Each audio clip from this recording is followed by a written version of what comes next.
Well, hello everybody. Good morning. Oh no, wrong one. Sorry. Good morning. Happy Monday. I hope you've all had a fantastic weekend. Just enjoying the new week that's coming in. And I want to just, before we go live with Kerri and Lesley and Shane this week as well, I want to just give another shout out to our awesome sponsor for the program, Spooky2, the creators of their home rife machines.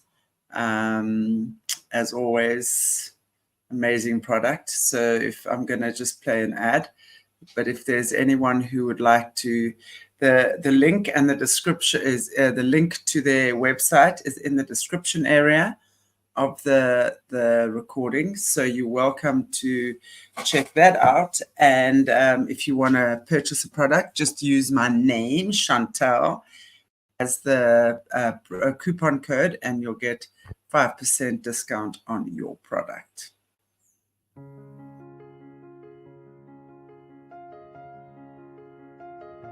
Hi, my name is Tomis. I live in Greece. I have studied medical physics, but I haven't followed the profession because I'm not satisfied with the system.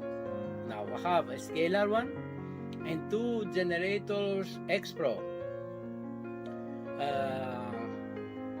I had eczema for 2 years, and I started using the Spooky2 contact mode every day for 2 weeks and remote at night. In 2 weeks time, my eczema disappeared. It's very, very clear now. Also, lately I had a skin I contracted from a friend actually, and I had some spots with a black dot on it. I started using the laser with skin infection and doing a biofeedback scan. In 2 days they disappeared. The skin is clear and fantastic. I'm using the terrain. All this time that I have the system, I'm using the terrain. When it finishes, I'm starting again. Also, I use other programs for healing. For example, for the eyesight, for the immune system, for angina pectoris, for vitamins, for the urinary infection. The scalar, when I first put the scalar system on, the first night I slept fantastically. And also, after 2-3 days, I start feeling very energetic. I mean, before, I used to be going to rest every 2-3 hours. Now I can do the day just without at all going to rest. It puts my confidence very much having to using the systems, and I'm very happy. Thank you very much for John White. Thank you very much. All the support is fantastic. It's a fantastic system. It's a fantastic system. Thank you very much.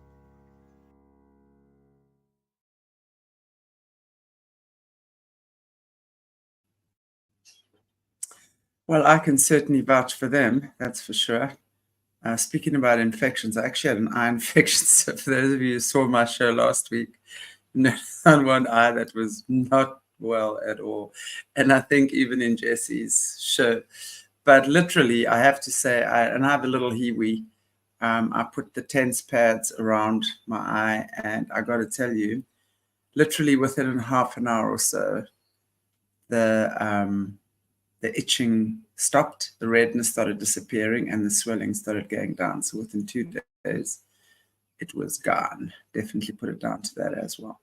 So without any further ado, and as I said, if you guys are interested in checking out the Spooky2 machines, their Spooky2's link is in the description area, and use my name, drop my name to get your 5% discount. So now I'm going to bring on the Australians. You know, the Aussies are my favorite people. I'm very happy to have them. Be surrounded with the Australians this morning. There's Kerri. There's Lesley. And there is Shane. Shane listened to his mother today and he came on the show. I'm finally here. Oh, wonderful. Welcome, everybody. Shane, so nice to have you here as well this time. So, how is Australia? How is Australia? Pretty good. Nice day today. Where? Like, you're in Brisbane, I'm on the coast. It's been raining here again. Not here. No, it's coming your way. Don't you worry. It's another cyclone. I've lost count how many cyclones we've been having this year. You mean the weather witches are busy? Is this genuine weather or is this weather witches at work? This is, I've never experienced anything like this before. Not for this length It's been of time. up and down, up and down. Oh, it's terrible. Yeah. It's shocking. And the humidity, like we do get humidity here with the rain, but it's like every week, it's like just coming and going, and the cyclones and the rain. And the other week there were clouds that were like, they had tails on them, just kind of around where I lived. I'd not seen anything like that before. So No, but that's not normal though, surely. no, A cloud with a tail on. it started raining here probably September, October, and it's kind of been raining right through to now. Like, it just hasn't really, it stops for a short period and then it just takes off again. So it's something's going on, and I don't think it's natural. That's all I can say. Well, I'm liking Caleb is in the Caleb's in the chat. Black cubes are loose. And I think if anyone kind of knows what's going on at this time, Caleb will be one of those people. Yeah. And we know the black cubes are not very good for us. Well, got to keep ourselves protected. That's all. So I mean, I'm really happy to have Lesley and Shane, and of course you, Kerri, as well on the show. I'm glad you're I mean, the day we meet, I mean, like, you'll be standing right down, you'll be reaching my belly button, I'll be wondering you squeaking. You want to squeak around here? I still can't believe that I'm still here. Like, how many, like, it almost feels like, was it like a year and a half or two now? Like, is it something like that? Yeah, it's been a while. It's like, yeah, it's really, I thought one show and I'm still here. Well, I love it. Yeah, exactly. Well, I love it. And it's actually so cool because Joanne Breeze is also starting to talk again for the first time, actually. She's also on Friday again. And with also living in Australia, she has her little, also had a horror. I don't know if you guys watched her first interview with me. I mean, these things, no matter how many times I hear about these disgusting stories, I just can never get used to it, and I don't want to get used to it either.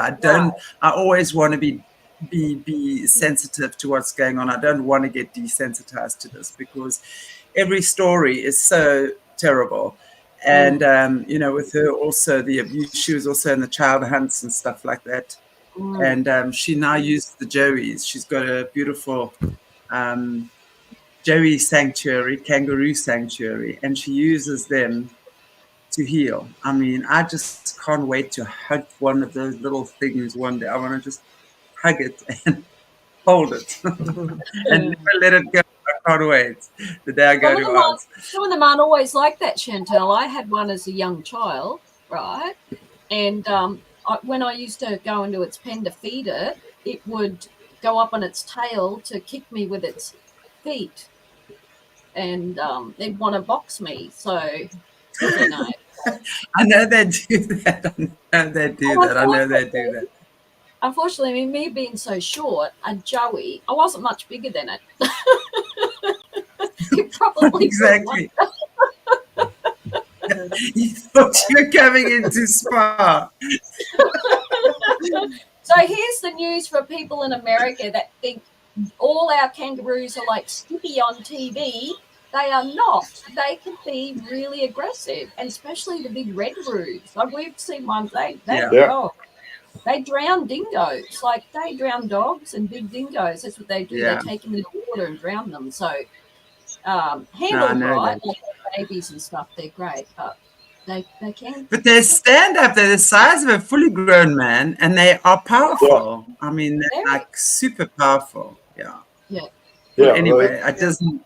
The muscle structure is super big, super powerful up top, which you wouldn't expect for a kangaroo. And exactly. Like back in the 50s, in these carnival shows, you'd pay your pennies to go and have a box with a kangaroo. Remember? So they'd actually shape up. Oh yeah. You know.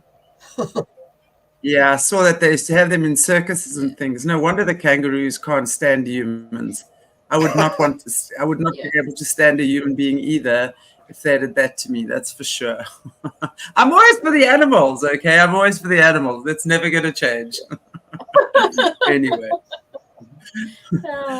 Anyway, guys, I really am so looking forward to hearing Shane and Lesley, your story. I know Lesley has told us last week, obviously, that you were a forced adoption, so to speak, and she was, when you were born, she was pretty much told that you were not going to make it. And she spent, more than half her life, no doubt, 40 plus years believing that you were dead. I know, it's terrible. Like, I mean, and I was told lies as well. You know, I mean, you apply for your adoption papers and you get what you get, and then like I thought I was getting a handwritten letter from Lesley, but I think it may have been, I don't know whether I misconstrued something or I'm not quite sure, but there was a written letter, and I thought it was in Leslie's handwriting, but I've since come to believe it's actually my adoptive mother's handwriting, and she's transposed something because it was pretty much similar to what I got that was typed out. But she made out it was from Lesley, right? So what I don't, people think I'm anti-adoption, and I probably am, but I am for particular reasons, and it usually comes down to the coercive nature under it, and it's very sort of micro-esque in certain places, and it's very direct in others.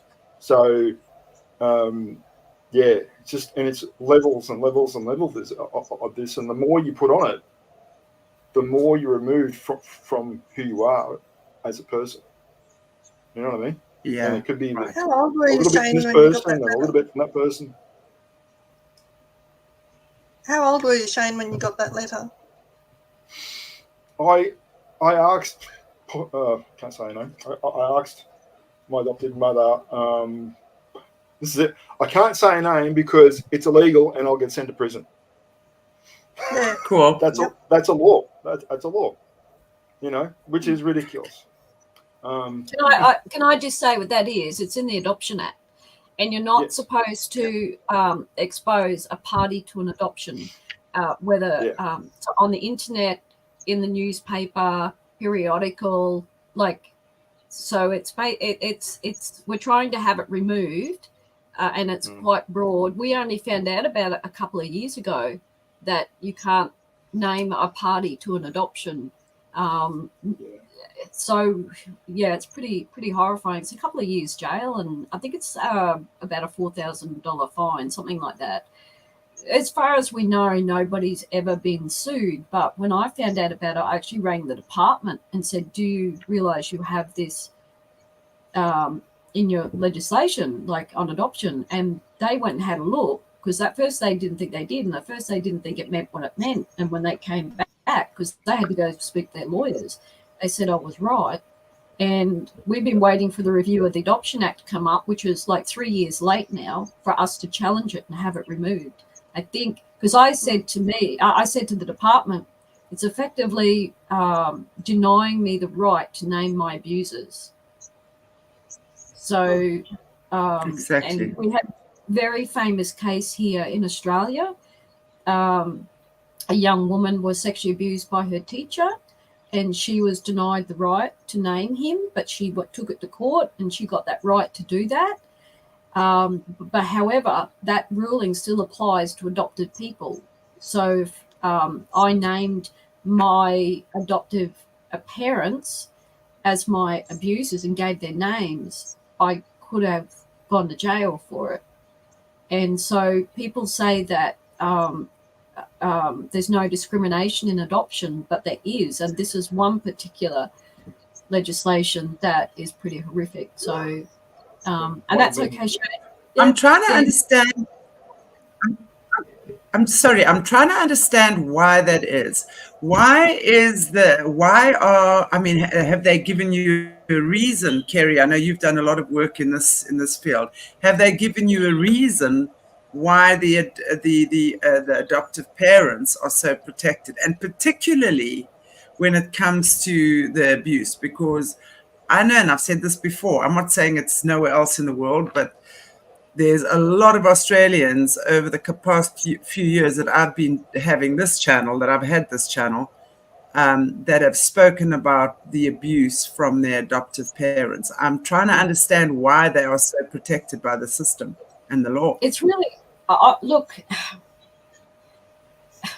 I could gather why they do it, and you've got to go back to when adoption was set up. Who was setting it up, and for what reasons were they setting it up?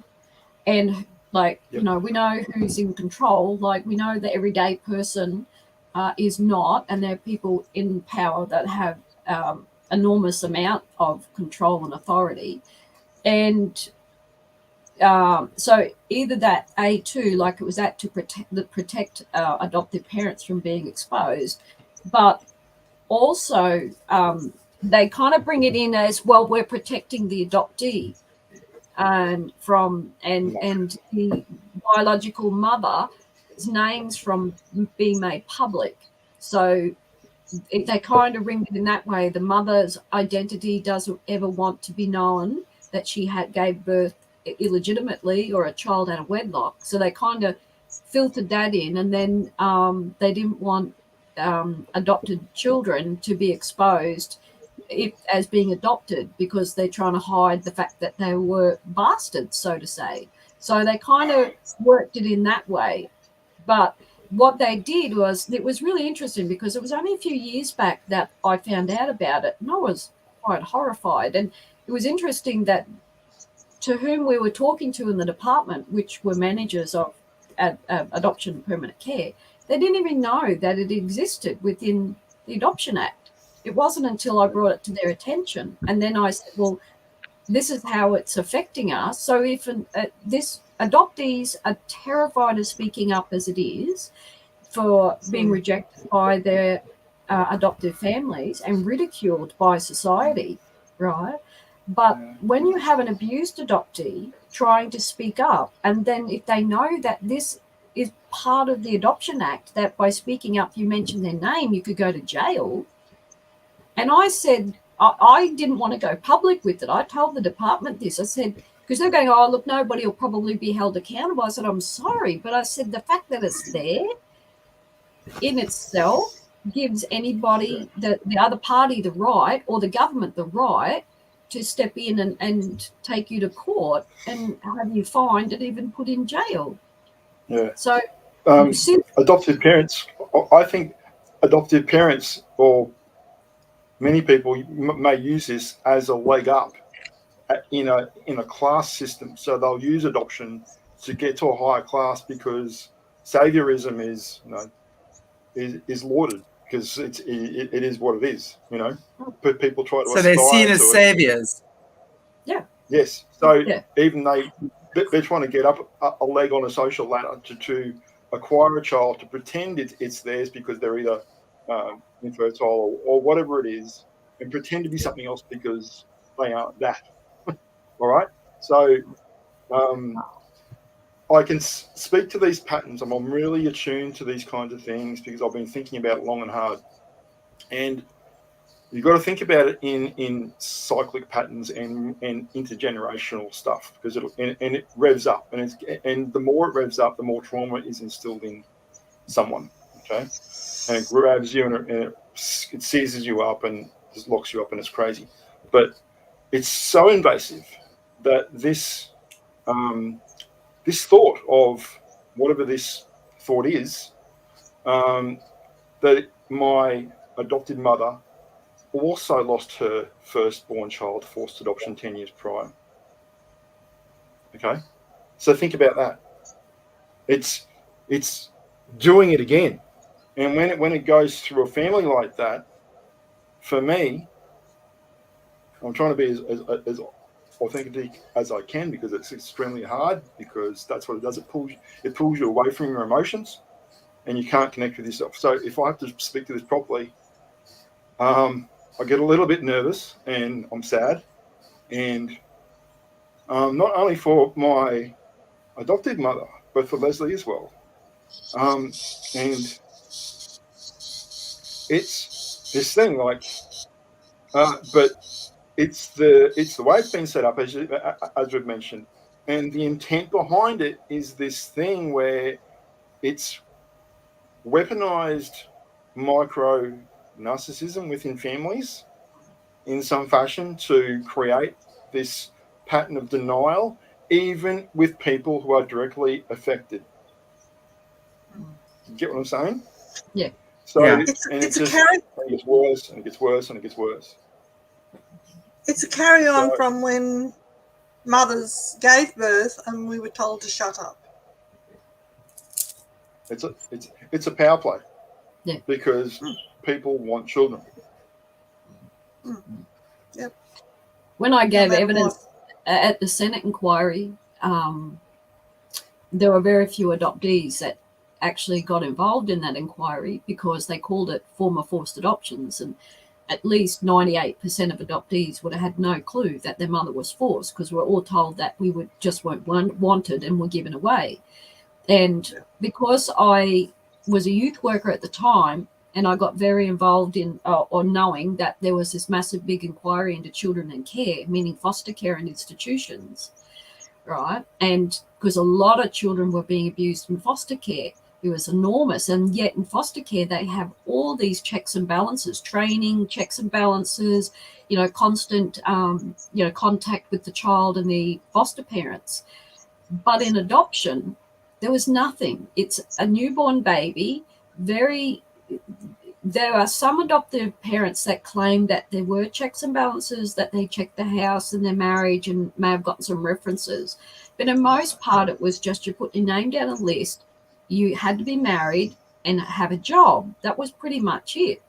And you got a child, and they would dump the child in this adoptive family and then never be heard of again. And I said to the Senate, in the Senate inquiry, if you know through the Royal Commission into Kids in Care that there are thousands and thousands of foster care children that were abused by foster parents, how much more would adopted people be abused in a system that were no checks and balances?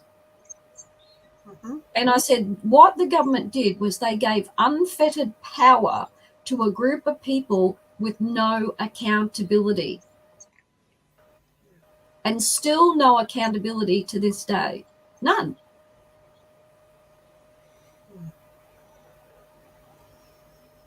Yeah. I'm trying to come to terms with that, because I keep thinking about, coming into this world and being a person who can contribute and be there to connect with people. But honestly, I think that part of me was broken, like when I kind of figured it out at like 6 or 7. I can't.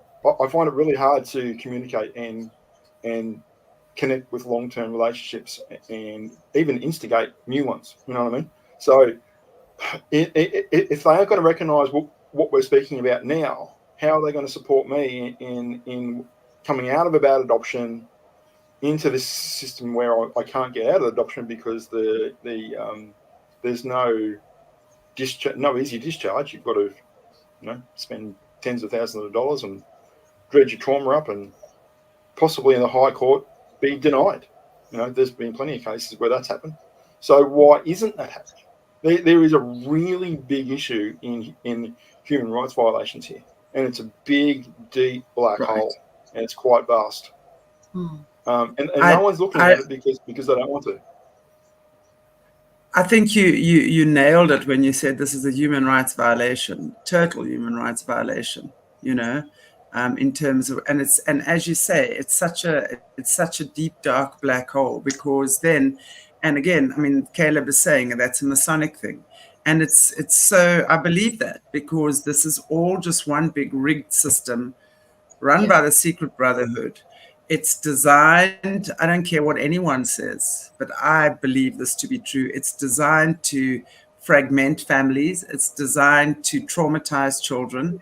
It's designed to do exactly that and keep the foundation of humanity fragmented. Because the minute that anything is, you know, anyone tries to build anything on a fragmented foundation, it's not gonna hold up and it's not going to be strong. And that's why I think, you know, what you're saying, Shane, makes a lot of sense, because that hole is so deep and so dark. Because then there would have to be presidents held accountable, government officials held accountable, churches held accountable, a whole lot of important people held accountable.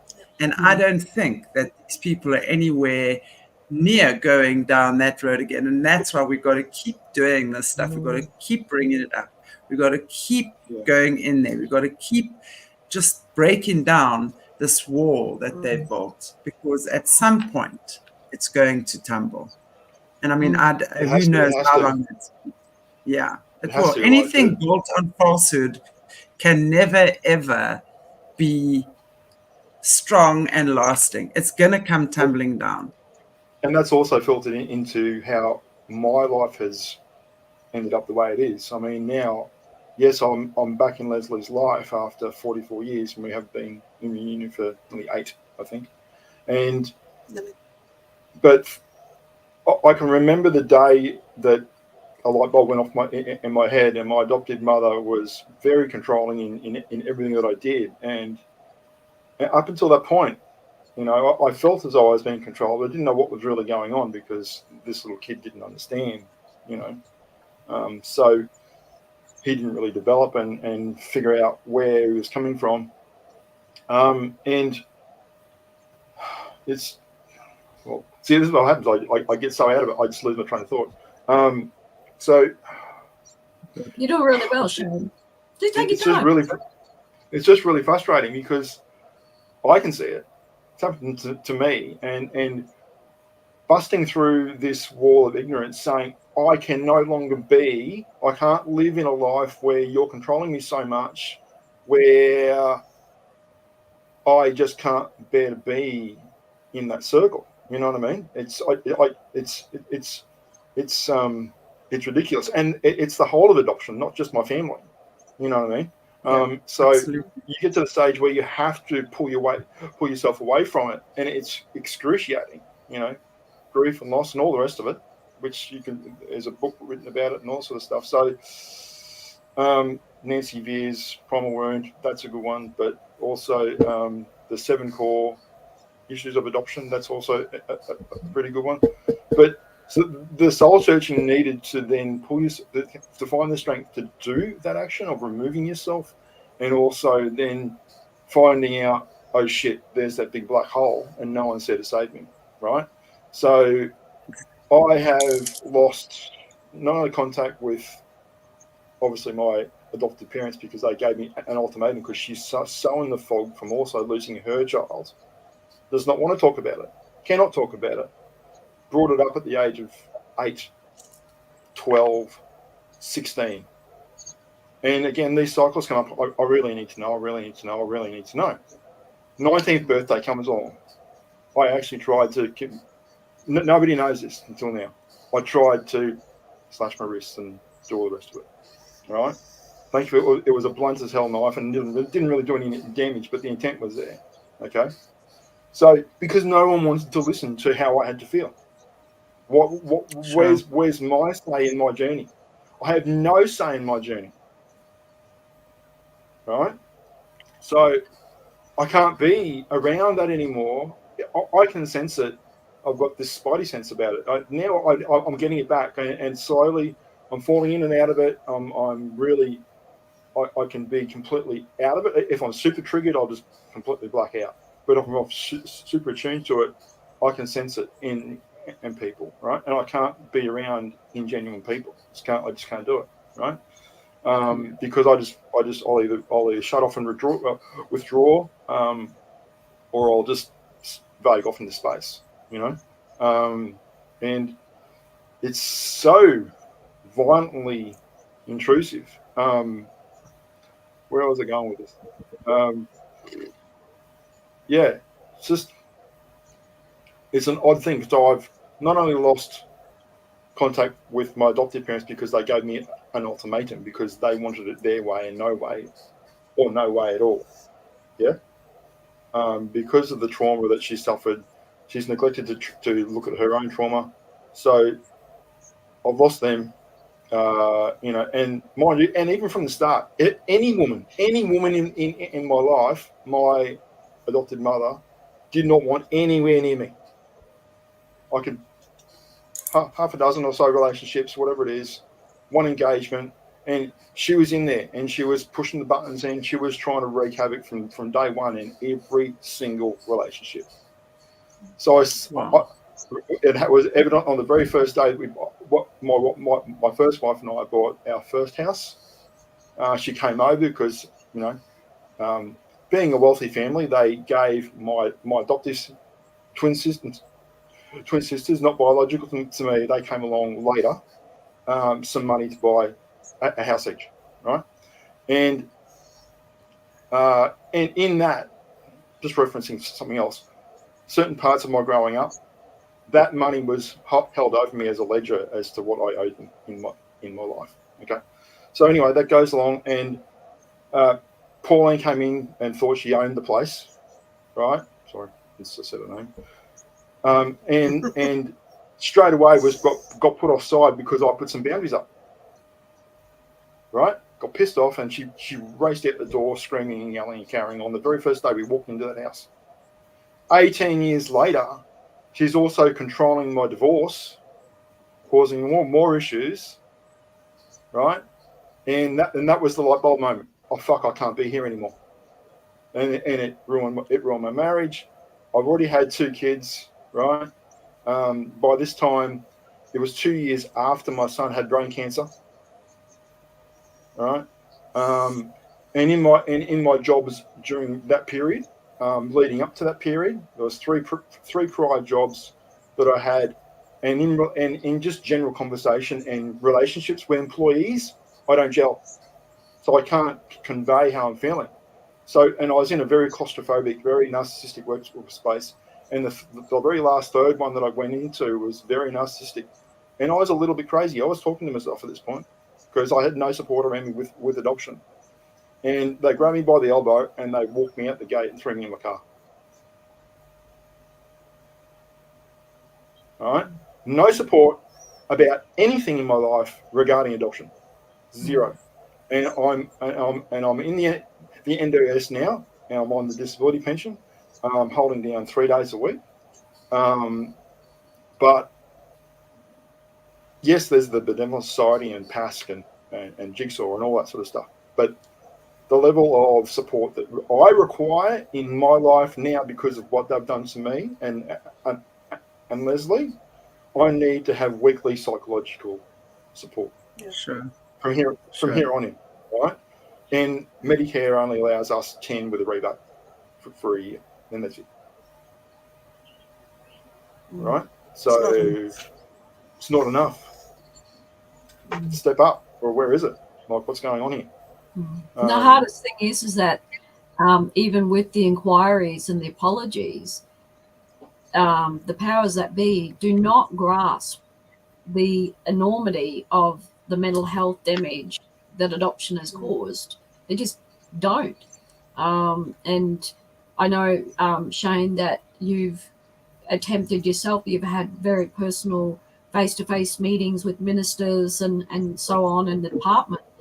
And I can see the frustration with all that emotion. You're trying to say something. And I know what happens. You're dissociating and you're overwhelmed by all those unmet needs and all those emotions. And you're trying to put it out. And they just don't get it. sometimes you feel like you Well, wish there was a machine you my plug yourself in yeah, you the way that felt how you the felt. way I communicate's broken. The way I physically communicate to people is broken. Yeah. Yes. Right. So they're not going to get it. No. They don't want to No, get it and because the narrative on top They of don't it want to get is it. spinning the other way around as well. Yeah.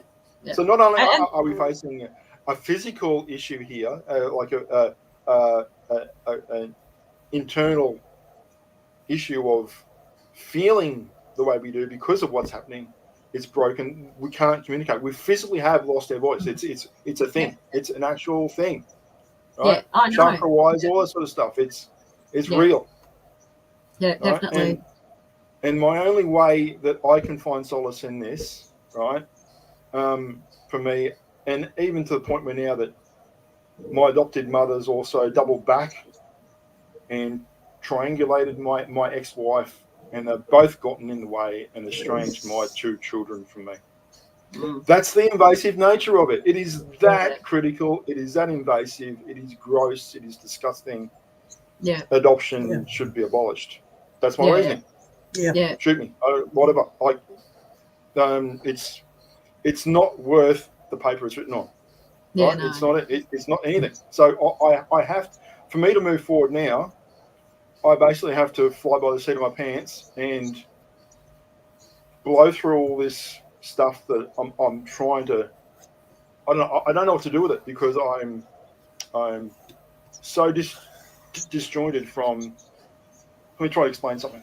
If you're going from birth to death, and you're just a normal Joe Blow, what happens? It's usually one continuous arc, right? Yeah. And we're talking, archetypes and esotericism and all sort of stuff, and that's your thing. That's what you have to do, right? But nobody tells you what to do when you have a Frankenstein family. Like it's been thrown together in these weird bits, and you're disassociated from parts of your life because it was supposed to be that. You're drawn to biology, esotericism, and things like that have a natural, etheric element to it, and you have to project through that. That's your God-given right. That's your trajectory. What adoption does, cuts it in half. Yeah, It puts something else in place. Yeah, Severs it, puts it in place, and it's more than just a physical thing. Yeah, definitely. Yeah. So the only way I can get around this is to try to. I've done nearly 10 years. I've been at work trying to come to terms with this and grief and loss. I cry every day. I still do. Right? Yeah. Because I have to. Yeah. I owe it to myself to do that. Yeah. Right? And if I don't respect myself, who's going to do it? Yes. Yes. Okay? Shane. So, and in that, I'm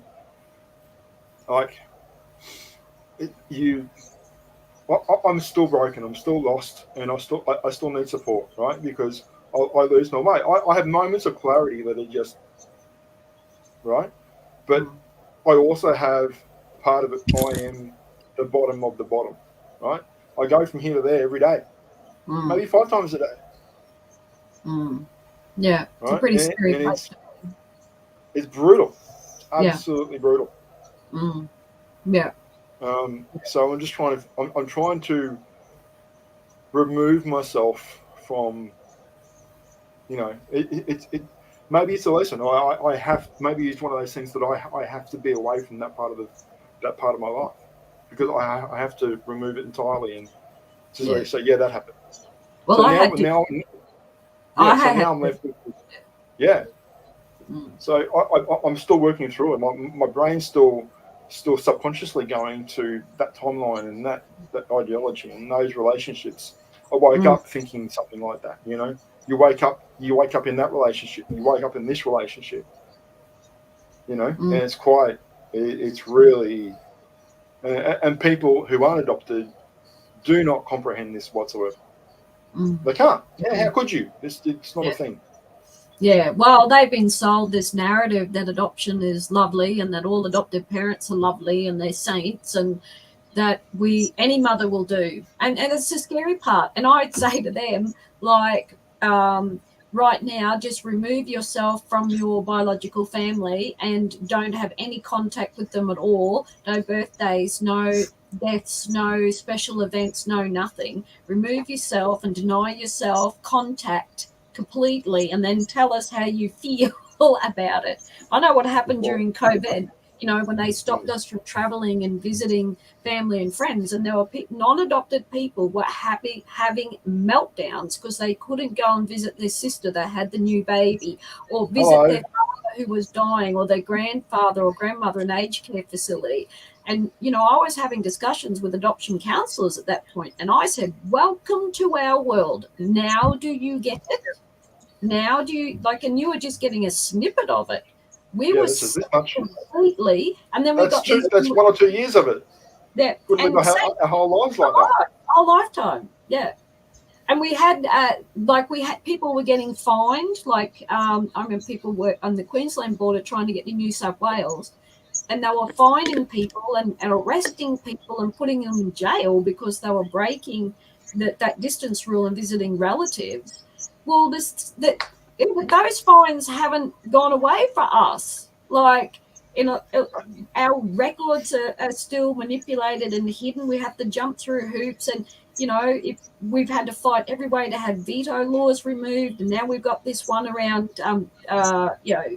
naming a party to an adoption, and then we've got discharge that we have to pay anything up to $40,000 plus to get out. So anybody that thinks that adoption, that somehow we're to be grateful and this is such a great thing, is just, it's on another planet. And at this stage, Chantelle's interviewed mostly me on her channel. I know Caleb's adopted, and then we've had Christine on here who's adopted, but you're the only other person, Shane. And I've kept trying to tell people, because Chantelle's like, invite anybody on to be interviewed with you. And I'm trying to say, do you know how hard it is to get an adoptee to speak up, let alone speak up publicly? The first 5 minutes of this, I couldn't open them. Yeah. Sitting here going, Lesley, I want to hear from you. Yeah, how does this make you feel? I mean, as Shane's mom, what obviously, and I mean, as mom, yeah, she knows everything. She knows everything. He slowly drops more bombs on me. Yeah, no, it's not good. It's not good. But I had the temerity to comment on a post about a week ago. It was one of those happy adoptions posts. And I said, first, that baby had to lose everything to complete your family. And I know I keep getting the notifications and I don't read them because I know what they're saying. I'm getting absolutely hammered for having the hide to say anything negative. This is what it is. This is the invasive nature of our relationship. Yeah. It goes to that level, above everything to every person. It is that intense. Brutal. Yeah. I mean, in my mind, it's absolutely disgusting to deny our direct lived experience in this and to say it's something else. Well, I want to drop the F-bomb. Privileged are you, right? So, like, yeah, I mean, have a look at my Twitter account. I go to town on there.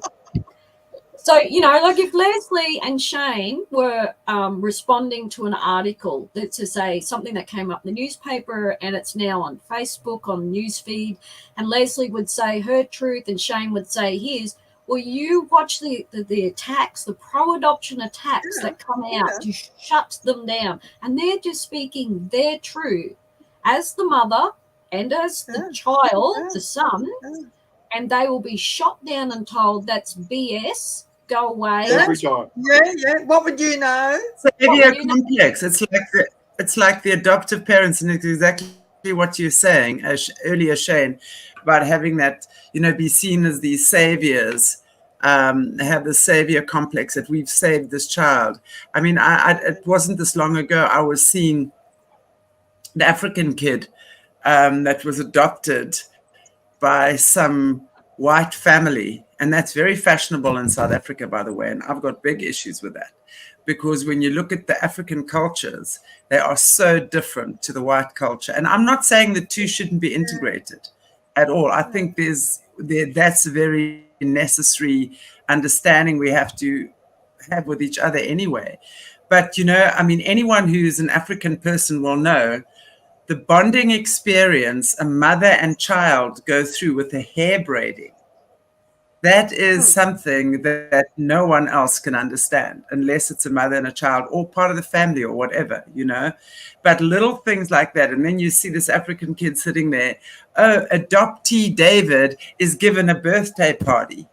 I'm like, what the fuck? You know, firstly, as we understand now, birthdays are not really celebratory days for adopted kids. Right. I think that has got to be brought to the fore, and we've got to be treating that in a lot more of a sensitive way. So maybe speak to the child and say, well, I know that this is probably not the best day of the year for you. How would you like us? How do you feel about having a party? How do you feel about getting a gift? Would you just like to have it as quiet? Maybe we can just do something because we're very grateful to have you. I'm very grateful to have you as my son, but I understand that might not be the same situation for you. So how do you feel about this here? I just think, you know, we've got to open up these conversations. We've got to open up these platforms to have conversations like this. And it's like what you're saying, you know, when you are expressing your truth, saying, well, hello, it's not such a fantastic time, you know, and then you get nailed by all sorts of people because now you're not being grateful enough. Or they have given you the best home. I don't think the problem is, I think so much of this is ignorance. And, you know, Kerri, I go back to what you were saying right in like a few months ago in the beginning kind of the shows we were doing, where we spoke about that whole when a child is born, it takes 10 months to a year. I'm going to say the first year. For that, the energetic umbilical cord, basically, to actually dissolve. So you have to wean the child off. And that's why it's important when the baby's born, to stay in the room, stay in the bed, stay close to me, you know. When you go, I'm going to feed you or I'm going to be there for you, you know. It's an important process. I mean, if you look at the animal kingdom, that's what the animals do, right? Yeah. So... And it's the same thing with humans. I mean, but so often the babies get taken away and they must sleep in their own cot and in their own room and let the child cry itself to sleep because it's not giving us our whatever. It's ridiculous. The way that we've been taught to mother our newborns is ridiculous. And especially when it comes to adoptees, because at that severing of that umbilical cord energetically as well, suddenly you're with a strange person. The heartbeat's not the same. The smell's not the same. The voice is not the same.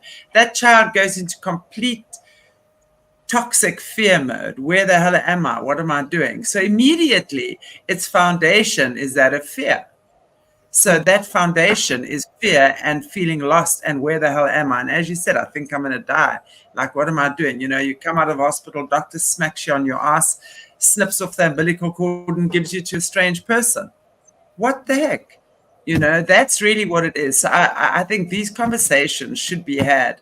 And it's very important to have these conversations because with so many people that have been adopted, and especially those that have been put through forced adoptions, right, have not spoken about it. You know, you guys are of the first people speaking about that, and also in a public way, where others are too scared to. So it's important that these conversations are had. And as much as what I appreciate the fact that adoptive parents have given many children a loving home, I get that. But let's think about why that is. Very often it's because they can't have their own kids. If they had their own kids, would they be adopting? You see, this is the question we've got to ask, because this is also at the same time, this is what's out there. If you had 3 kids, would you still adopt another baby or 2? Or would you rather have your own and then leave that child to whoever doesn't have kids? You see, this is what I'm saying. And even though you might have adopted and have given that child a precious home, have you actually sat down with the child and asked that child, how do you feel on your birthday? Let me tell you about your parents. Let's speak the truth here. You know, let's speak the truth, because The truth has that's been a hard removed from the thing conversation. for parents. Yeah, the truth has been removed from the conversation for the intent and purposes of the adoption. Exactly. And Adoption was supposedly for the child, but at some No. stage it just turns around and it's not. no one wants to consider what the child is No one wants to say. feeling. Yeah. Yeah. I just want to break that down, what you said earlier, Chantelle. Like, when you think that the baby, immediately a baby will cry for its mother, right? For its biological mother, because it's spent 9 months knowing the sound and everything, right? So that baby will cry and cry and cry for its mother, right? Mother never appears. Somebody meets its needs, but it's not its mother. And this whole voice thing, like this whole, like what Shane's talking about, is not being able to speak or to get his feelings addressed or to articulate them the way he'd like to, is because he cried and cried for his mother. And so was never answered. Yes. Correct. And so he's still doing it, like in his adulthood, and that cry has been denied and denied and denied and denied the whole time. And this is where it affects you at such cellular level. It's so deep. And that, you know, I've had adopted parents say, oh, but when I got my child, it never cried. And I'm going, that's because it shut down. It gave up. It gave up. Like, so, and I'd be interested to do some studies on those children, specifically onto the ones that stopped crying first, to see what sort of life they had, what happened, where are they now? Are they alive? Are they dead? Are they drug addicts or not? Or what are they doing?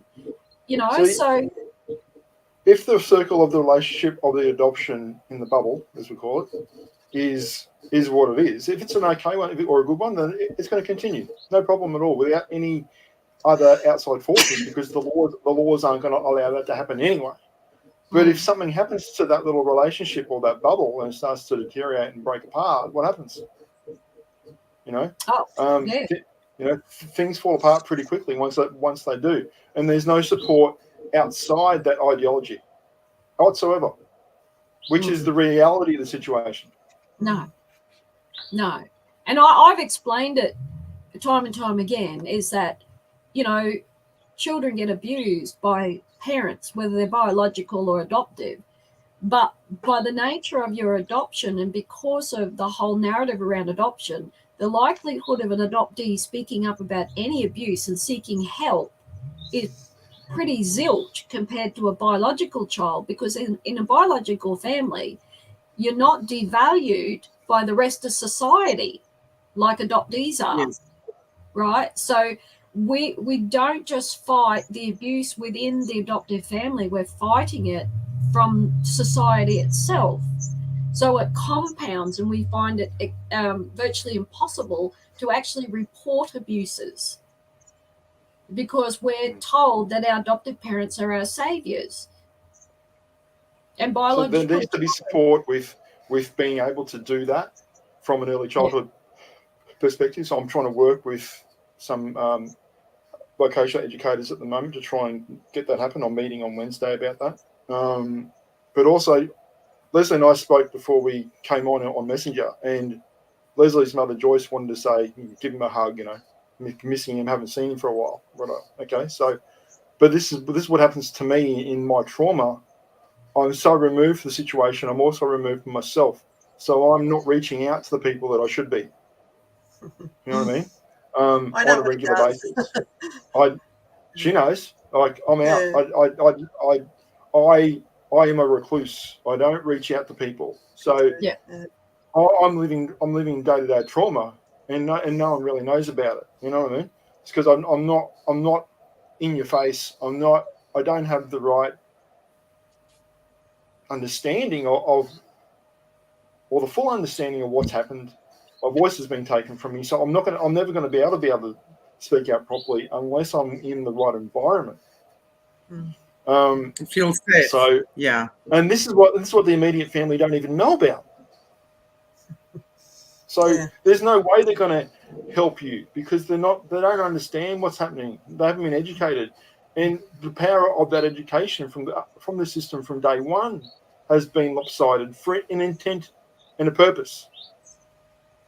So I'm trying to work with I'm a little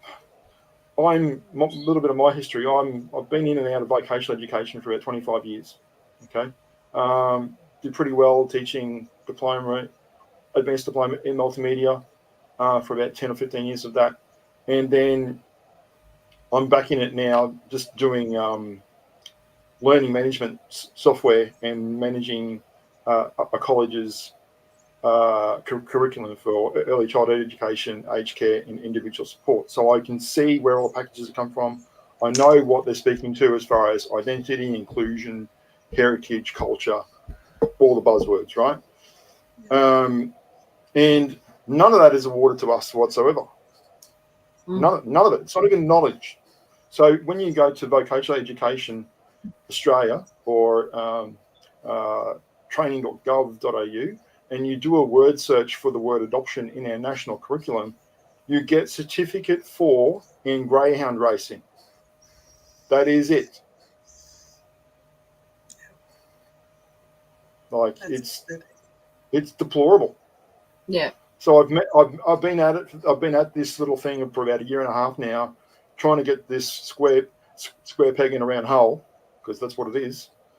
And it started off with the Department of Workplace Relations, and they had some hand in on doing assessing curriculum for vocational education in conjunction with Job Skills Australia. Okay, so they're the two bodies that sort of monitored and saw what was the lacking criteria or the job force was lacking in this particular sector or whatever. So they put forward training to acquire the actual skills for people to be employed in those jobs. But yeah, it's like if you look at early childhood education and Cert 3 in childhood, right? People go to daycare centres and drop the kids off and do all this sort of stuff. And the first thing you'll do, you're going to meet someone who's straight out of high school doing a Cert 3 in early childhood education. They know nothing about our nation's history in adoption. Zero. Right? Why? Because the intent is not to teach anyone about it. So, but if they really did know about it, and you look at the ARA's study of their submission to, I think it was the Australian Human Rights Commission, just these things ticked off one at a time, bang, bang, bang. Like it's ridiculous. And the 7-year-old me doesn't understand, or I don't want to understand why this isn't being looked at. It's not an option. Like I might as well be living on another planet. So if you're training to be an early childhood educator or work in a kindy or you're a school teacher, there's nothing in the curriculum to have educated them on how adoption affects a child. So you could have a number of adopted children within the school system who are having meltdowns and all sorts of issues. Their adoption will never be addressed as a part of the issue. I remember my first day at school. Child. They become known as the problem child. Yeah, exactly. I remember my first day at school, right? Attachment disorders, all the rest of it. Again and again and again. And again, as I said, it's very evasive and it's cellular. It rips you apart. Again, holding on to my adopted mother for grim life because I didn't want her to leave me on that number one day of school. I remember it clear as day. I can see it. I can feel it. I can see it. Right? And if I'm with myself long enough and try to get past all the trauma, I'm trying to connect to Lesley again.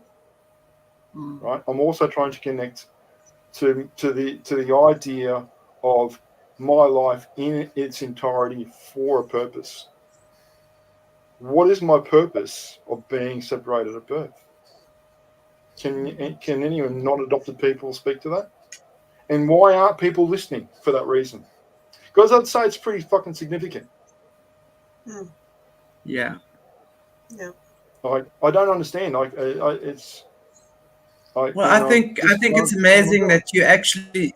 I think it's amazing that you're sitting here doing the show, because I think and if part of your purpose is to use your voice now and open up this hellhole and this black hole that is there, and that so many thousands and thousands of people have experienced without having had a voice, you know, with having those feelings and emotions that you've had, but never been addressed or recognized by adoptive parents, by schools, by teachers, by anyone. I'm very grateful that you're using it personally. That's all I can say. Yeah, if I'm in an environment where I can't remove myself, I'm like a caged cat. I can't get out of there quick enough. Yeah. You know what I mean? Yeah, and it just does something to me viscerally. It's in me, and I can't remove myself from it. I've got to. I don't know what I have to do with it. I mean, I've got to do something, but every day is different, and the polarity and the veracity of it throws you around. It's like being in a washing machine. You know, and your mind is just. May I ask you, what was your early experiences in your adoptive home? What was your family like? Look, again, I was a really shy kid, and obviously it may be related to obviously the adoption trauma itself. But looking at my neurology and all that sort of stuff, I'm intrinsically a very shy, creative kid. It's just me. I am that kid, right? I need a lot to come out of my shell. I need to be creative. I need a voice. I need to be heard. All that sort of stuff. The usual things, right? But particularly, a really shy kid is probably more susceptible to the damage and the trauma and this invasiveness of adoption. So it layers you and coats you in this. Well, I don't know what it is, or even removes you from a life, that life, this life. I don't know. It's super confusing, and you're in and out of that mindset, this mindset, that mindset every 5 minutes of the day. It's like I can't put one continuous thought together through my relationships from previous to past. I mean, or future. It's super confusing. But my earlier stuff, they were very well off. They were really very well intent, I guess. Very well intended, okay. But the underlying factor is her forced adoption. That had to play something. What's that ace up your sleeve, Like, it's just another dagger to throw at the child. Right? Whoever didn't think of this, why are you even in the job you're doing for that to happen? The expectation is that the adopted child is expected to heal all that. Yeah, exactly. How well recorded were the actual rules around vetting and stuff like that for that to happen, for the trauma on trauma stuff? I mean, yeah, we were that stupid back then, our society, and they allowed it to happen. But you'd think we'd wise up now and actually put something in place to fix it so it doesn't happen again and learn from it and move forward. But they're not even doing that. So, yeah, it's Lesley and I have know of a case, and I won't say who it is, but there's a gentleman that is adopted, and he was horrifically abused by his adoptive mother, and he took the department to court. He found out that the the adoptive mother had been a foster carer, and she had abused all them and had them all taken off her, but somehow she was able to adopt. Oh, okay, sure. And it would be just, really, just goes I to know, show you how yeah, loose the system is. It's yeah. And then you have like, why do adoptive parents adopt? Because the majority of them have lost a child. Either they were pregnant, lost a child, or couldn't have their own child. And never at any stage did they have the proper help around that. It's just, well, we'll go and grab another child from these undeserving mothers and give them to more deserving. So they, how are they more deserving? Because they couldn't have one and they're married. That was it. And it's the same, like my adoptive mother was pregnant, lost a child, and that was never resolved at all. And I had an experience. It wasn't just the adoptive mother; it was the adoptive father, because a couple of years back before he died, he tried to give me a compliment, and I had to help him out with something, and had to make him kind of understand something at a deep level. And he really listened to me. And at the end of it, he thanked me. But then he said, this was the compliment. I see it for what it was, but it so distressed me. And it was that real aha moment. And it was, thank you for that information. It really opened my eyes up. I'm really grateful. And I really wish that you were my biological daughter. My real daughter, he said. It's not the same. Wow. And there again, it shows you that sentence says everything, doesn't it? Yeah. Because like he always yelled at me to shut up, and I was just a stupid, dumb girl, and always felt as if I was never accepted. But in that moment, when he acknowledged that finally I'm not a dumb girl anymore, but out of his breath came, oh, I really wish you were my real daughter. So there was never that acceptance, ever at any stage. He didn't say, oh, I'm so glad I adopted you. Like, I know you're not my biological daughter, or, but I see you as a daughter. Or there was nothing to encapsulate that, though you're not my own, I'm really, I've found something really lovely in having you as a daughter. It just came out as, oh, I really wished you were my real daughter. And it hit me so hard. And that was about 20 years ago. And I was like, wow, it was almost passive aggressive. Yeah, I understood that he was trying to make a compliment, but it was slap with like a cold fish across my face to go, there it was. I'm not his daughter, and he's never seen me as his daughter. Yeah. And he was so disappointed that I was never biologically his. Yeah. So that's why I copped. And this is the thing, like they never ever sat these adoptive parents down and got them psychological help to help them grieve the loss of never having their own children, and sitting down and say, how are you going to love a child that is not biologically yours? Yes, exactly. That never occurred. And Dr. Rickaby is a very well-known psychiatrist who counseled a lot of the mums who were forced to give their babies up, but he also counseled adoptive parents. And he told, it's written in his literature, that the majority of adoptive mothers was suffering from a mental illness. Yeah. And he believed it was from the trauma and loss of either losing a child or never having their own.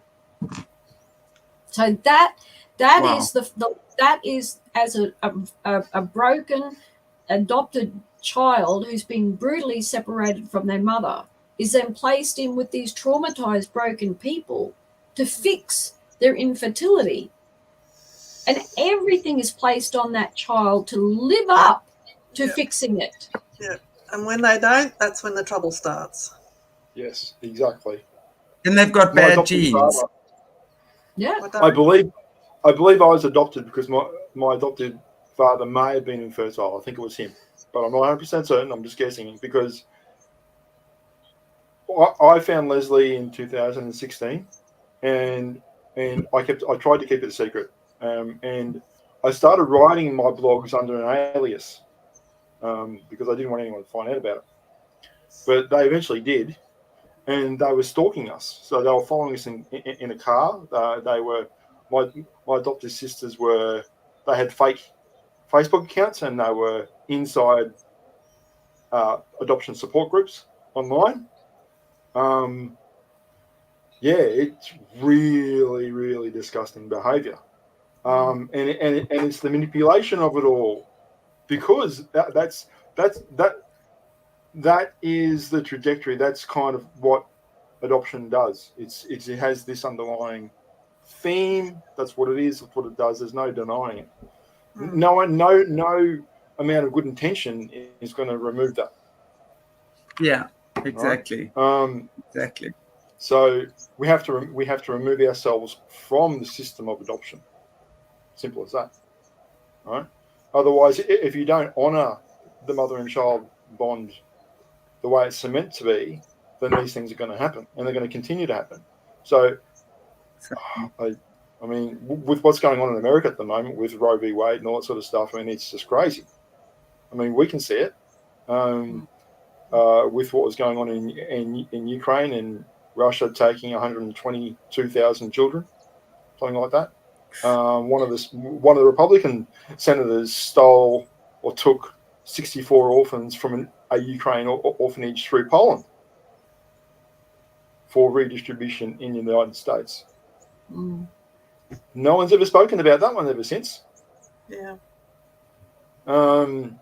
So, and when the Department of America lost, was it 75,000 children? But if you go in and look at the statistics over in America, I think there's a few thousand children within the system that go missing every year. They disappear. Well, the border policies from Trump and even Biden, no matter what party, but there was in that period there was 3,500 separated families through ICE. The fathers went one way, and the mother and the children went the other way. And if their children had no one else, they were gone. They were packed up and removed for adoption, and no records were kept. Yeah, and it's something like each state is given millions of dollars each year to take children into adoption.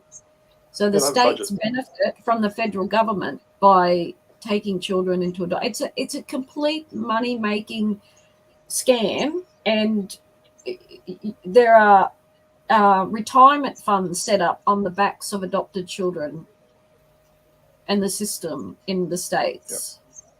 I mean, when you're trying to advocate in this space and you're trying to make people aware, and you are fighting Google, Facebook, and X, and all the rest of it, you know, I've tried to make light of this, and I've tried to get the right people involved by connecting the e-safety commissioner and all the right people, and they don't want to look at it. It's too hard. No. Yeah. Children. So what's it going to take? Like, legalized kidnapping, Shane. We all know that, but unfortunately, you know, there's the demand is high, and the ignorance is even higher. Yeah. Yeah. I mean, I just wish people would see it for what it is and accept it. Like, it didn't happen to you. Just accept what we're saying and let's do something about it. Yeah. But they're not even interested in doing that. They where it is, there's this argumentative stance over the top of it. They don't believe in the doctrine. Yeah, are we going to move forward as humanity, or are we just going to do the same shit we did 100 years ago, over and over and over again? Well, the important thing is, Shane, with adoptees like yourself speaking up, and that's something that we've not had really. It's only been the last 11 years, when you think about it, since Australia had the federal inquiry, and I've been doing it since 1982. That's a long time. However, it's only, I would estimate, the last 5 or 6 years that adoptees are really picking up a voice for themselves, not having someone speak for them, but they're speaking for themselves. More of them are writing books and doing blogs and doing YouTube channels like this. And for me, Shane, for you to come on here is really powerful. and it helps other adoptees have a voice. The more of us that somehow find the strength and the courage and break beyond those bondage of adoption, the better off we will be. But because of we've been made to stay in this secret little society until our adoptive parents drop off the perch, and that's the problem. Many of us wait until they do, but you've been exceptionally brave knowing that your adoptive parents are still alive and that you've come forward. And if I actually did like really step out and made a go of it publicly, I'm pretty scared about what they would do, particularly my mother, because my adopted mother, she is very vindictive, extremely.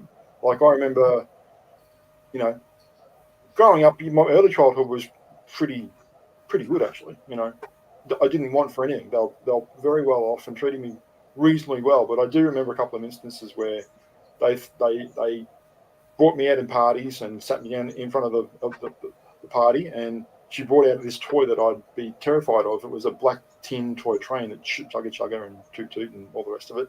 And I was petrified of this thing. I would absolutely have a mental fit, and everyone would sit around and just laugh at me. Right? I remember that 2 or 3 times.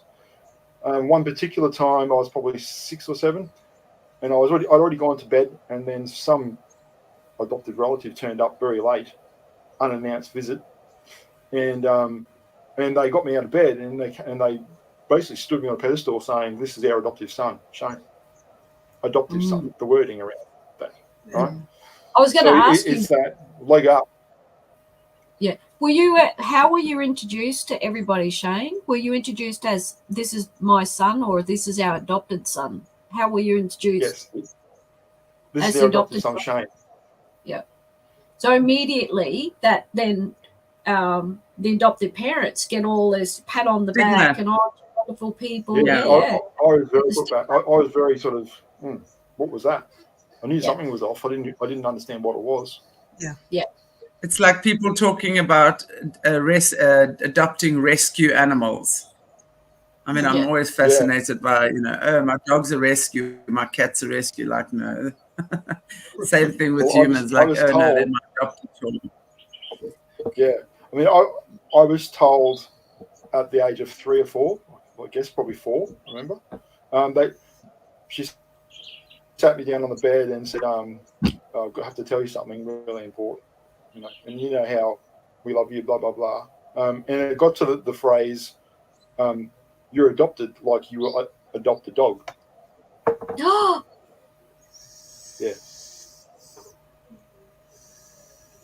And I didn't know what the fuck to think. Shocking. I was 4. Yeah. So that one really stuck with me. Like, it's real. There's got to be a word for this type of programming. Sorry, this to me feels like it's programming, and there's got to be a type of word.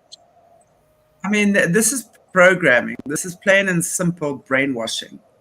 Really. Yes. My whole adoption was brainwashing.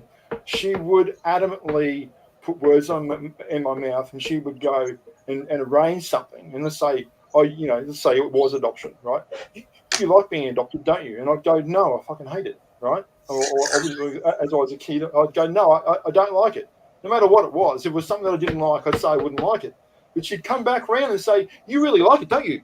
And she'd ram this, you really like it down your throat. Over and over and over and over. And I remember she force-fed me tomatoes until I puked. Oh. Wow. That's nuts. So, come on.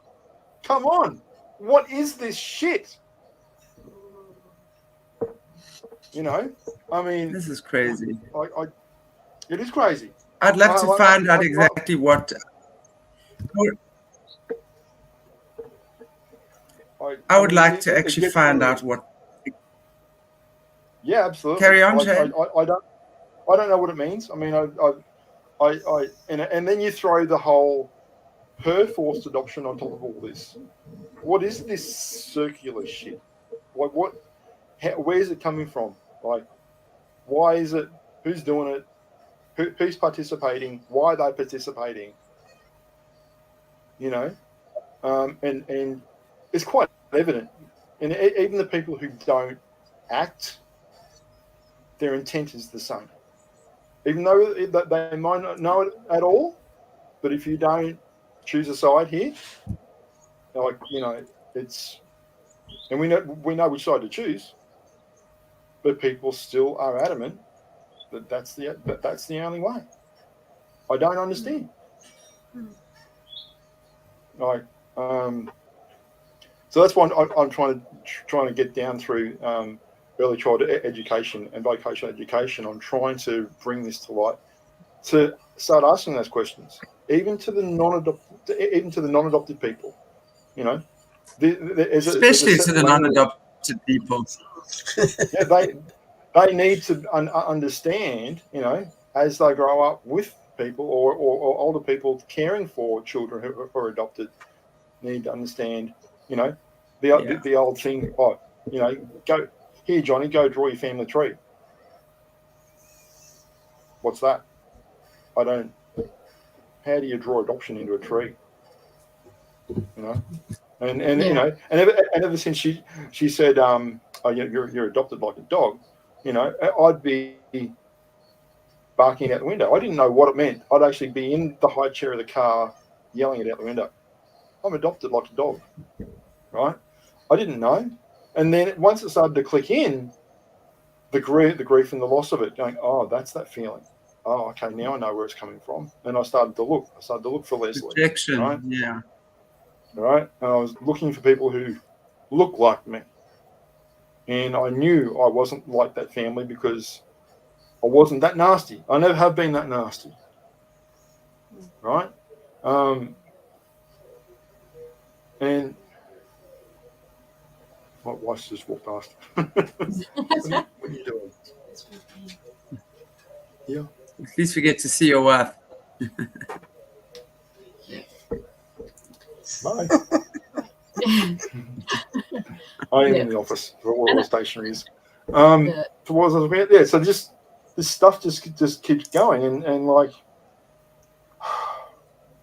I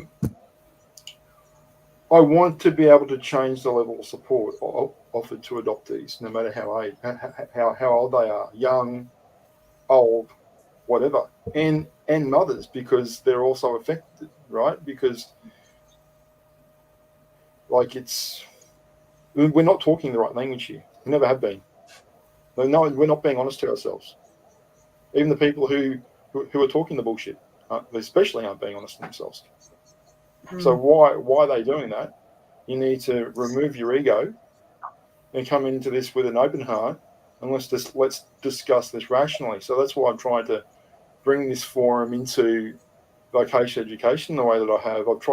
I've taken a year to get through Department of Workplace Relations when they closed their doors, or that particular arm of that organisation off for vocation education. They stopped addressing that matter or that avenue, and I wasn't getting an answer. And then all of a sudden, we're opening this other branch of the government up, or this organisation up, 12 months later. They didn't have a date, but it was about a year or so gap. So I'm trying to get this square peg in a round hole for 12 months, just throwing darts at the wall. Where's this got to go? How do I do it? It's interesting, right? Shane, that it's not even meant to be your job. You're meant to be receiving it. And through the Senate inquiry, one of the recommendations was that it was to integrate through the education system and training for professionals and social workers and universities, that the government, that was recommended. And here we have a victim doing their job for them. And this is the exceptionally frustrating part of it, is that. But Kerri, I think this is truly the way that it actually has to be, because that's the only way it's going to change. You're not going to find, and I'm going to say this as a non-adopted person, and have non-adopted parents, and come from a family where my parents were married for 56 years before my father passed away. We don't understand it the way that you guys have experienced it. The brainwashing is simply that, as you say, this child, and it's oftentimes it's a hush-hush thing. The child doesn't know that the child's been adopted, so don't say anything. Mm. The child would not be told, and the parents and the adoptive parents would be made to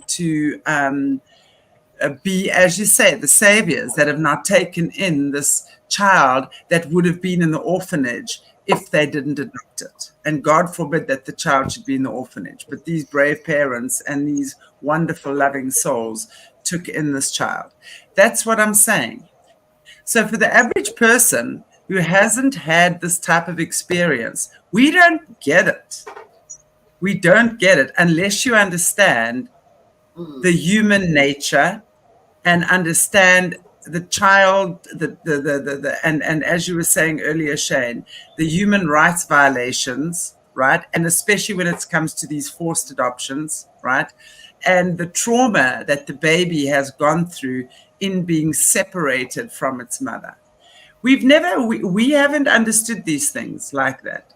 It's only through having, I mean, I know as a healer and having dealt with many adopted people over the years, and I've understood it from working with my clients and students who have been adopted. That's what alerted me to, no, hang on. There's lots of rejection issues here. There's lots of abandonment issues here. And intuitively, I was guided to understand what that was about. So that's how I got to understand that. And that's why, obviously, when you started speaking about it, that for me was like, hey, hang on, we need to talk more about these topics.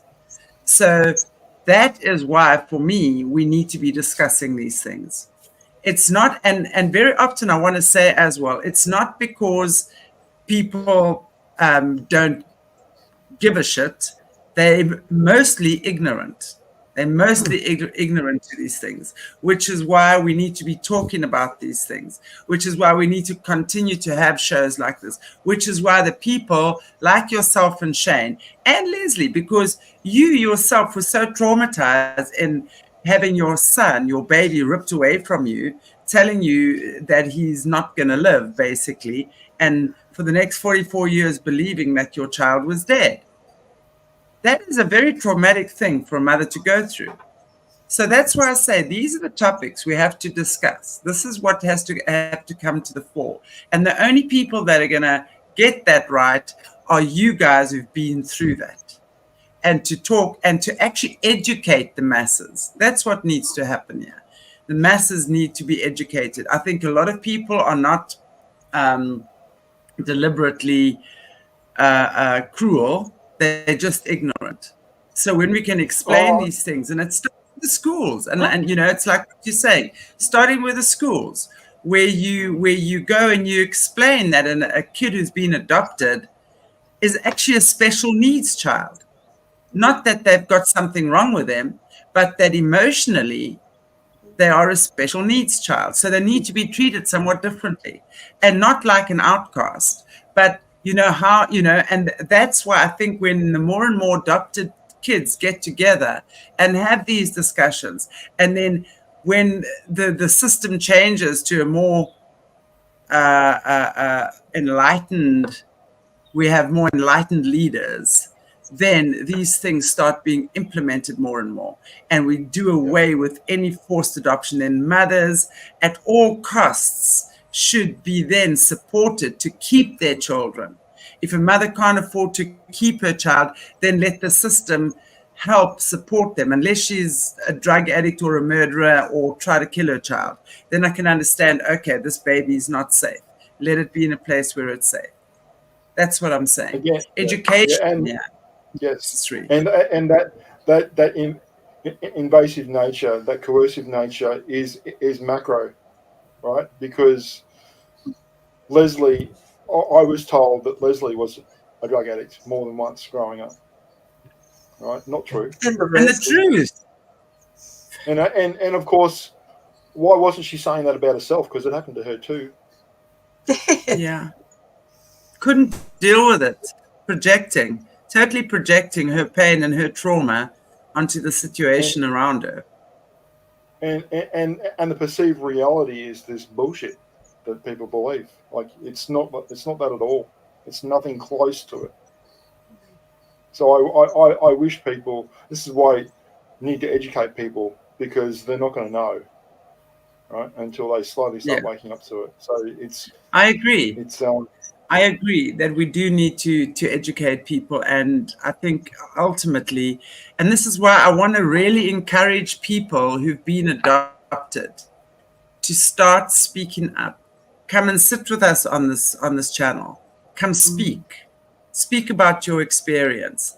Take those necessary steps forward, because that's the only way that it's going to change, that people are going to realize, stand up. Be a leader in your community about these things. Don't. It's like SRA survivors. It's like abuse survivors. Many of them for the longest time kept quiet because it's a thing that we've been taught is shameful. There's nothing shameful about a child who's been abused. It's the shame is on the abuser, actually.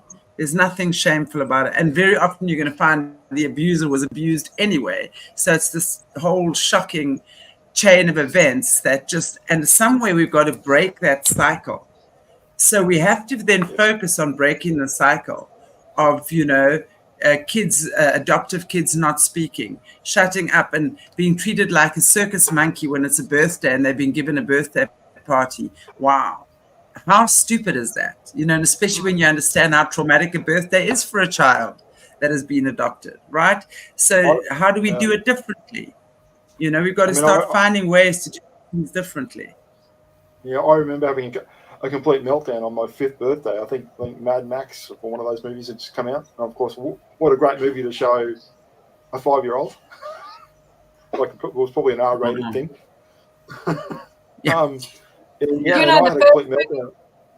Shane, the first movie that I remember my adopted parents taking me to was Bambi. Bambi's when the mother gets shot and the baby, the little deer becomes an orphan. I cannot cope seeing a book or even the movie advertised to this day. I'm so traumatized by it because I was told that my mother never wanted me and died giving birth to me. So this is the first, when we went the drive-in, I remember my brothers came and that was the first movie that they took us to. And I got to tell you, it just did something to me. That's why I say there's something, it's like they've somehow, this is a programming of sorts. Somehow there's programming in here. People cannot be that deliberately stupid. I'm sorry, that is just stupid. There's no way. A little bit of privilege there, I think. Whatever. It's. I think it'd be really good to, at some stage, compile a bunch of movies that I'm aware of and some more. I can do some research. And all the movies pertaining to adoption and how they have pushed it onto society as a whole to make everybody believe that the adopted child is somehow demon possessed or, not good enough, and how the adopted parents are lovely or whatever. And it's been done. And so when I've seen certain Disney movies in particular. That's what I was going to say. I bet that most will be Disney. Yeah, and Anna Green Gables. Exactly. You look at Anna Green Gables movie. It's a series. It's done a 3-part series, and they did a whole bunch of books about it years ago. And my daughter watched it, and she straight away, Mama, I don't understand how you even managed to watch it. She says, because of what this girl, and it might have been myself. That's what my daughter was going like, this girl in this story is so like you, in the fact that how she was treated within the homes that she was sent off to, and the way that she acted and what she has wanted to aspire to, and how she couldn't allow the man to really love her. Like the whole story. My daughter's just go, oh my goodness, Mum, how did you cope watching that? But I could see myself in it clearly. It's like somebody had taken me and put it into this darn movie. But we're saturated with it, and everybody is saturated with it without even knowing the narrative within society around orphan children and adoption. It's a juggernaut. It is. It really is. It really is. Right. And I don't get how people can't make the connection, given that it sounds like a conspiracy theory. And you think of these days, people would jump on board pretty damn quick. Superman, adopted. Think about it. Superman, most famous show of all time, adopted. I know. Wow. I was a big Look fan. at that. Everybody. So we might do a show on it. Yeah, that'd be a good show to do. That'd be a seriously good show to do. That's you, Shane. Even got the little curl in the front.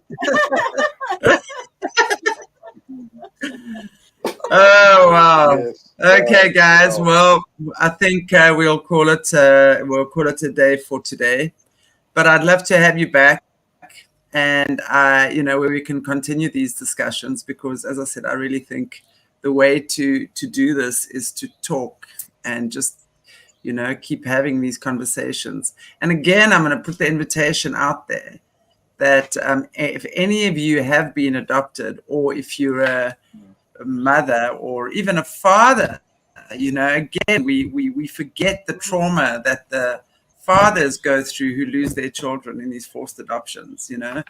Let's open up these channels. Let's talk. Let's get this information out there. This is so important for people to know, because with such a large percentage of our society who are victims of adoption, and I'm going to say victims because they are we surprised that emotionally most of us are so screwed up? That's why I say the average person can't even deal with their own emotions, let alone, and I say that as a healer, right? Let alone understanding the trauma of an adopted child. So we have to really start doing a lot of inner work, inner healing. And when we start doing that, only then can we start looking at other people and what they've been through, and having that authentic empathy and compassion, and then start growing as a society, when we become more enlightened to these things. That's just my point. So anyone out there who's been adopted, we would love to hear your story. We'd love for you to sit and talk about it. And as I say that again, I think about how many people I've worked with in the past who've been adopted, but they are so terrified of how their adoptive parents are going to react to them now talking about it and trying to find their real biological parents. That's a big thing, is they become like the caretakers of the emotions for the adoptive parents. Because you did everything for me, and you were here for me, and you put me through school, and you did this for me, and you made sure that I had a home, and blah, blah, blah. But I really do need to see who my real mother is, type thing, And sometimes the adoptive parents are quite willing and open and lovely and are supportive. But the majority of times they're not, because they are very threatened, because now they're going to lose their baby. It's not their baby to begin with. And even though, I don't know, that's just a story on its own, right? So, yeah, let's continue these conversations. I don't know, is there anything you guys just would like to say in wrapping up? And I'll start with you, Shane. Is it just something you'd like to wrap up with before we bid each other farewell? No, not really. I think we covered pretty much most things. I've got... Thank you so much. Lots more yeah. No worries. I've got lots more to say, but, thank you for the opportunity. Well, yeah, well, we'll do this again for sure. We will definitely do this again. This is not the last dance we're dancing here, that's for sure. We just opened it up. We're just starting now. Lesley, anything from you? Not really. The only thing that strikes me is you'd think that most emotionally healthy people could have empathy, but they don't seem to. And I don't know why. They don't. That's a good one. They don't. But the thing is, what is an emotionally healthy person? You see, what we really see is out there a lot of the time. And I will say this because I've been a healer for so many years, that what we perceive to be an emotionally healthy person, very often is not. Just because they're functioning well in society and they've got a good job and lots of money and have 3 seemingly happy kids and now are happy with their 6 grandchildren or whatever it might be, there's a lot of stuff that a lot of people don't even begin to deal with in their lives. It's tucked away in a box. They like to have their little comfort zones, the average person. They like to, you know, live oftentimes with their religion or their spirituality, whatever it is, and they're happy with just... And society has become very narcissistic in the last, I'm going to say 15 to 20 years, especially. It's all about me. It's all about me. It's all about me. And that has, in my opinion, has been so misunderstood, because understanding the self does not mean it's about me. And there again, you know, is that understanding the self means you actually become more humble, you become more giving, you become more... Strength is not how hard you can hit someone. It's about kindness. True strength is kindness, compassion, empathy. These are the things. And this is what we need to actually... And I'm not saying people aren't kind or compassionate. Human beings generally have that anyway, but it seems in many instances to be limited.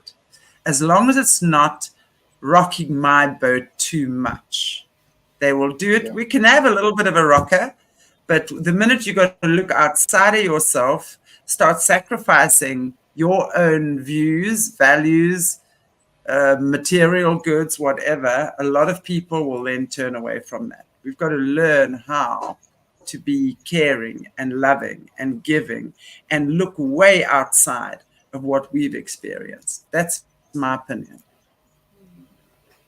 Definitely. Well, I'd like to thank Shane for coming on and sharing his story. I think it's fantastic, Shane. I think you did a brilliant job, and I'd hope to see you come back again. You did. Cool, thank you. And Lesley, and I'm in awe of the relationship that you two have created with each other, knowing that most reunions don't work well at all because there's just so much trauma. That's scary, yeah. So that does frighten me.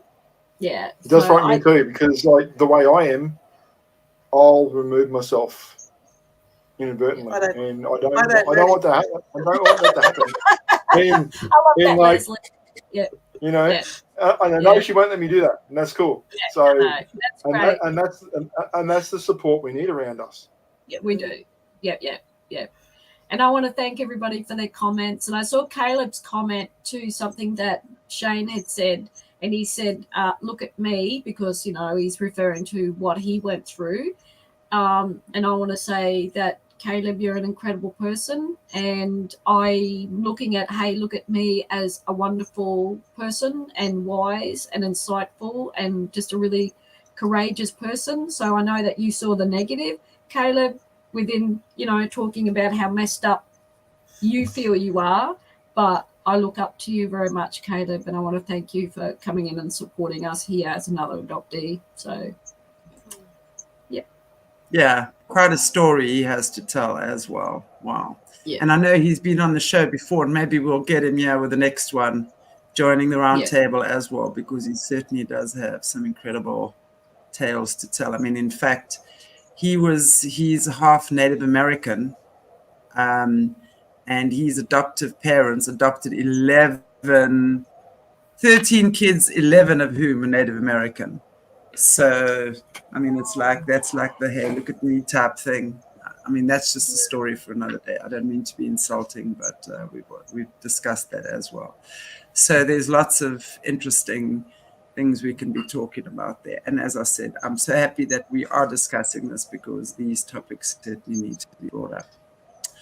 Thank you, everybody. Thank you, Kerri, Lesley, Shane. It's been a pleasure having you guys here. And as I said, this is not the end. This is just the beginning. Thank you, Chantelle. Yay.